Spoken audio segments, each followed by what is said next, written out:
Praise the Lord, everyone. Praise the Lord. Praise the Lord. I want to thank each of you for joining with me as we gather together to study and meditate on the word of the Lord. I want to thank you for joining with me for Thursday's daily Bible study coming from Charlene's Outreach Ministries. Our lesson for today is God's view of sacrifice.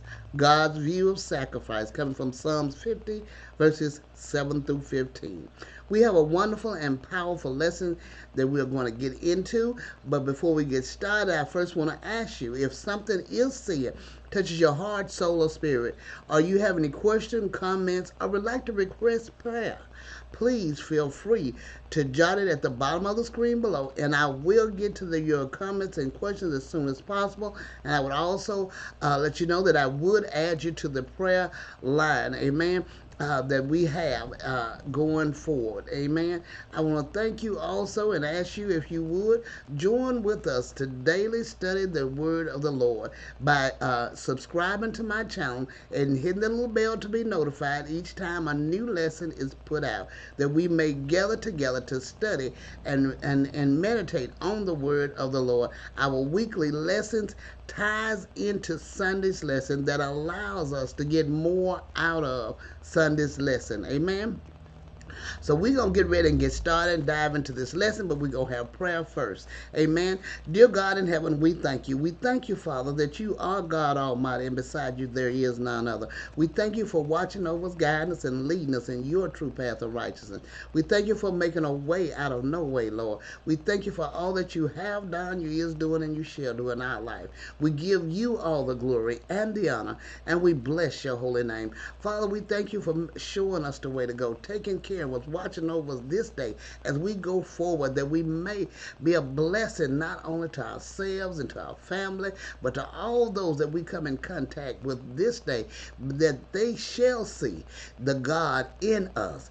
Amen. As we go forth, as we open our mouth to speak in the name of Jesus, we thank you, Father, that we do take hold of that pink tornado that we have, that it will be in control. It will be under the word of the Lord. Amen. And it shall not bring forth hurt, harm, or danger to anyone by talking about anyone, by speaking against anyone, about thoughts that's not of the Lord. Lord, we give you glory and honor. Lord, we thank you, Heavenly Father, for showing us the way to go. We thank you, Father, for making a way out of no way, Lord. Lord, we ask you at this time and thank you for opening our eyes that we see and our ears that we hear, and giving us wisdom, knowledge, and understanding from on high, that we study and meditate on your word. And as we do so, we know that the Holy Spirit will give with us personally and allow us to receive what you know that each one of us need. We thank you for that, Father. In Jesus' name we pray. Amen, amen, and amen. All right, we're going to get ready and get started right here on our lesson. And as we said, our lesson is God's view of sacrifice, coming from Psalms 50, verses 7 through 15. And the scripture lesson text read, Hear, O my people, and I will speak. O Israel, I will testify against you. I am God, your God. Not for your sacrifice do I rebuke you. Your burnt offerings are continually before me. I will not accept a bull from your house or goats from your foes. For every beast of the forest is mine, the cattle on 1,000 hills. I know all the birds of the hills, and all that moves in the field is mine. If I were hungry, I would not tell you, for the world and its fullness are mine. Do I eat the flesh of bulls or drink the blood of goats? Offer to God a sacrifice of thanksgiving and perform your vows to the Most High, and call upon me in the day of trouble. I will deliver you, and you shall glorify me. Amen, amen. This is such a great and powerful lesson. We know this is a wonderful lesson, knowing who God is to us as we call on Him, call on His name when we are in trouble. Not the last person, but the first one we go to. Lord, guide me in this situation. Lead me. Guide my tongue, thoughts, and action as I go forth about my day today. Lord, show me the way to go.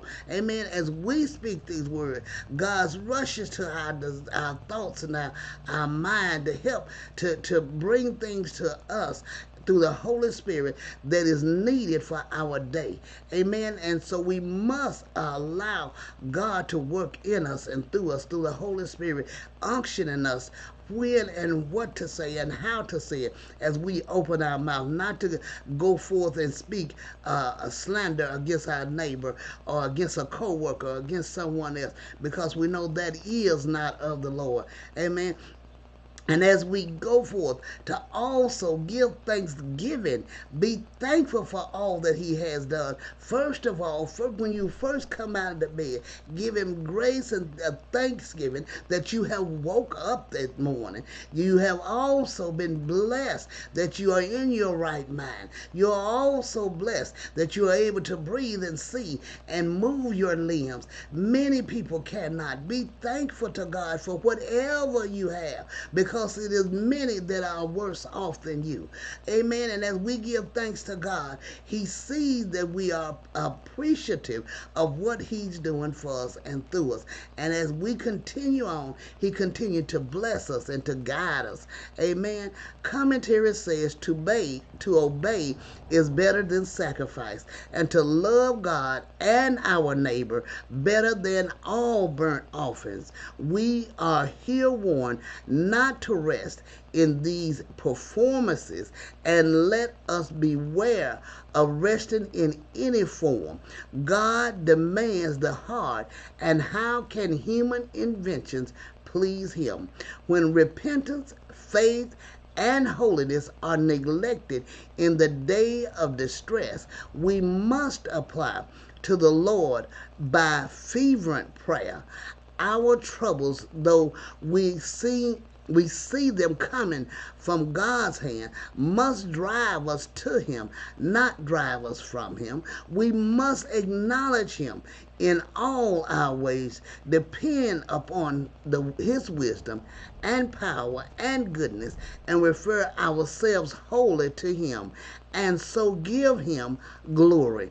Amen. And as it says here that, our troubles can come from the Lord, but we also know that Satan is busy. He's always trying to take advantage of whatever circumstances that we allow ourselves to end up in, because he knows our weakness. He knows what and when and how it takes to tempt us to stray away from what God would have us to do.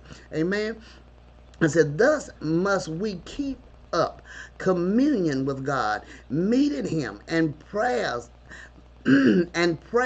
under trials, and with praises in deliverance. A believing superficial supplicant shall not only be graciously answered as to his petition, and so have cause for praising God, but shall also have grace to praise Him. Amen. And we know for a fact that as we praise God, we give Him thanks for all things, not just things that are big and humongous, but the small things that we don't think a lot of. Thank you, Lord, that you allowed the light to turn when I needed to turn, because I was running behind and getting to work. Whatever the situation may be, it can be as simple as that, or as great as thanks, Lord, for not allowing me and the next car to collide, but you allowed me to see in time to stop before we end up each other's hurt or harm. Give Him thanks and glorify His name for the blessings that He put up in front of us. And as we go forth, the more we give Him praise and thanks, the more we have to give Him thanks for. Amen. Because the more we are able to see. Amen. Because when we acknowledge what we have received, then we receive even more, because we see even more. Amen. I pray you meditate on this great and wonderful lesson, and you all have a wonderful and blessed day.